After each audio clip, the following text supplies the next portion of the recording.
Today, we introduce our popular machine Microchannel Condenser Serpentine Bending Machine. Microchannel Condenser Serpentine Bending Machine, specially developed for microchannel, flat tube serpentine bending process. The equipment can straighten and bend flat tubes. Aluminum flat tube for condenser into serpentine tube, adopting intelligent suction cup automatic feeding system, seamless processing of long and straight tubes to ensure efficient and accurate loading, with straightening, automatic bending according to the size, automatic shrinkage of the cutting surface, hob type cutting and other functions. All operations are done automatically. Automatic loading of 6 meters of straight pipe. After bending, the plane is flat without deformation, and the U-shape bending is full and even, perfect lie maintaining the structural integrity of the microchannel. Reasonable and stable design.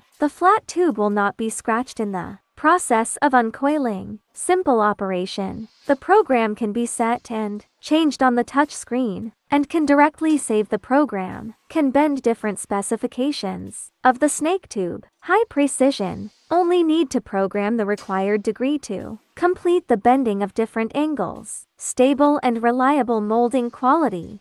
Widely used in refrigeration, air conditioning, automotive heat exchangers and other industries. Microchannel heat exchanger, customized production, helps efficient heat dissipation and lightweight design. Contact us now to enjoy free technical solutions and engineers one-on-one support. Private message Microchannel bending machine. Our email is so2@bobomachine. WhatsApp is +8,615,960 to 1,807,500.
The equipment in the video is Microchannel Collector Assembly Machine. Main lie used for serpentine tube and collector assembly. Automatic assembly table. Main lie consists of clamping mechanism, inserting mechanism, feeding mechanism. Control system consists of additals of 4 parts. After starting the equipment, the insertion slider of the insertion mechanism. The insertion slider of the insertion mechanism moves to the taking device of the advancement mechanism, and the taking device takes out and fixes the positioned collector tube. And after the collector tube is taken in place, the feeding mechanism is started and pushes the collector tube to the end of the flat tubes and completes the assembly, and the finished product is taken out manually. Our email is so2@bobomachine. WhatsApp is +8,615,960 to 1,807,500.